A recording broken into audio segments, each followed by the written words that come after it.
বিদেশে নির্মিত সিনেমা আমদানিতে ১০০% শুল্ক আরোপ করতে কমার্স ডিপার্টমেন্টকে নির্দেশ দিয়েছেন প্রেসিডেন্ট ট্রাম্প। রবিবার সামাজিক মাধ্যম ট্রুথ সোশ্যালে নতুন এই শুল্ক আরোপের নির্দেশ দেওয়ার কথা জানান তিনি।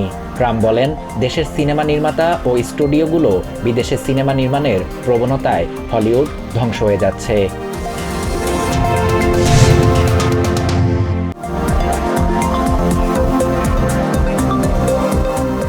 অ্যারিজোনায় বন্দুক সহিংসতায় ৩ জন নিহত এবং ৫ জন আহত হয়েছেন। রবিবার রাতে গ্লেনডেল শহরের একটি রেস্টুরেন্টে এই ঘটনা ঘটে।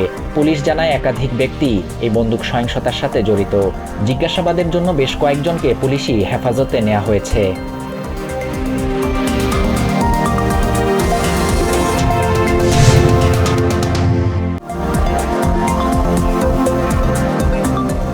আইন শৃঙ্খলা ও ন্যায় বিচারের প্রতীক হিসেবে ক্যালিফোর্নিয়ার উপকূলের কাছে অবস্থিত কুখ্যাত অ্যালকাট্রাজ কারাগার পুনরায় চালু ও সম্প্রসারণের জন্য তার প্রশাসনকে নির্দেশ দিয়েছেন প্রেসিডেন্ট ডোনাল্ড ট্রাম্প। রবিবার সামাজিক মাধ্যম ট্রুথ সোশ্যালে দেয়া এক বার্তায় তিনি এ নির্দেশ দেন।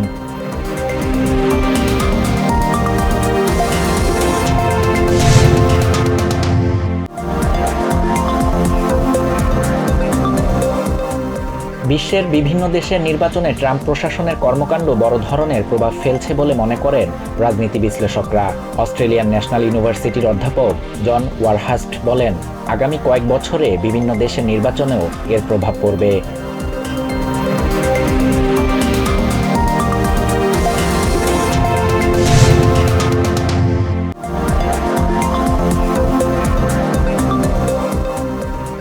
অন্তর্বর্তী সরকারের চলমান সংস্কার কাজে সমর্থন জানিয়ে এতে পর্যাপ্ত সময় দেওয়ার পরামর্শ দিয়েছে ইউরোপিয়ান ইউনিয়ন। ঢাকায় সংস্থাটির মিশন প্রধান ও রাষ্ট্রদূত মাইকেল মিলার বলেন, নির্বাচন কবে নাগাদ আয়োজন করা হবে সেটি বাংলাদেশের নিজস্ব ব্যাপার।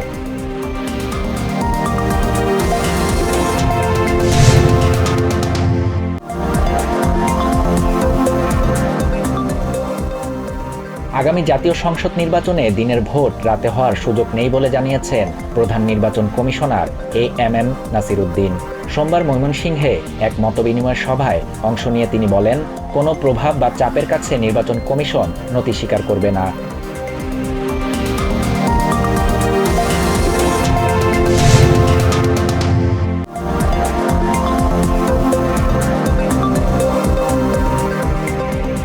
স্বরাষ্ট্র উপদেষ্টা জাহাঙ্গীর আলম চৌধুরী বলেন, ইটালি সরকার লিগ্যাল চ্যানেলে বাংলাদেশ থেকে আরও শ্রমিক নিতে আগ্রহী।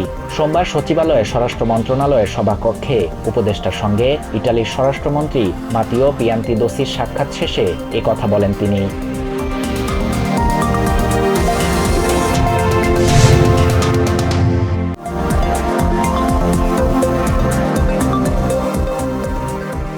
প্রাথমিক স্বাস্থ্যসেবা বিনামূল্যে দেওয়ার সুপারিশ করেছে স্বাস্থ্য খাত সংস্কার কমিশন। সোমবার সকালে প্রধান উপদেষ্টার কাছে জমা দেওয়া পূর্ণাঙ্গ প্রতিবেদনে এ প্রস্তাব দেওয়া হয়। এছাড়া আগামী অর্থ বছরের বাজেটে স্বাস্থ্য খাতে 15% বরাদ্দ রাখার সুপারিশ করেছে কমিশন।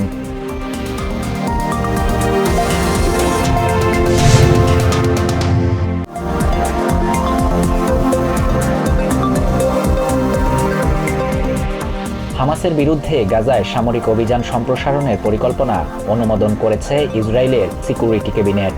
এই পরিকল্পনার মধ্যে আছে গাজা দখল করা এবং ভূখণ্ডটির নিয়ন্ত্রণ ধরে রাখা। সোমবার এই তথ্য নিশ্চিত করেছে ইসরায়েলের গণমাধ্যমগুলো।